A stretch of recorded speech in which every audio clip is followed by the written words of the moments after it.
নমস্কার, আমি পণ্ডিত গৌতম শাস্ত্রী, পেশায় পুরোহিত, জ্যোতিষী, বাস্তুবিদ। আগামী সামান্য দিনের মধ্যে আসতে চলেছে শিব চতুর্দশী। যারা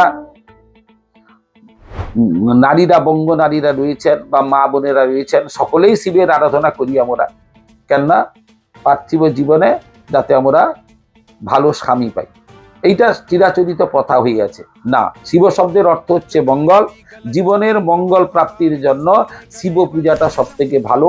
এবং শিব চতুর্দশীর দিন যদি শিব পূজা করতে পারেন, 4টি প্রহরে, সারা রাত্রি ধরে 4টি প্রহরে শিবের পূজা হয়।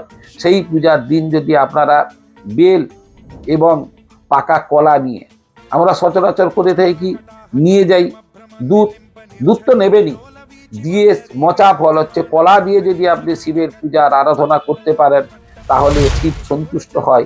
শিবপুরীর 1 বছরের যে আনন্দ, সেটা আপনারা উপভোগ করতে পারবেন।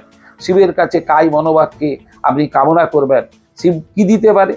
দারিদ্র রূপ দরিদ্রতা থেকে আপনাকে মুক্তি দিতে পারে, কাঙ্ক্ষিত স্বামী দান করতে পারে, নিরোগ করতে পারে, এবং সর্ব থেকে যেটা আপনার বড় প্রাপ্তি, আপনাকে উপযুক্ত ব্রেন বা শিক্ষা দিতে পারে, যে জ্ঞান বা শিক্ষার দ্বারা আপনি তত্ত্বীয় জীবনের সমস্ত উন্নতি করতে পারবেন।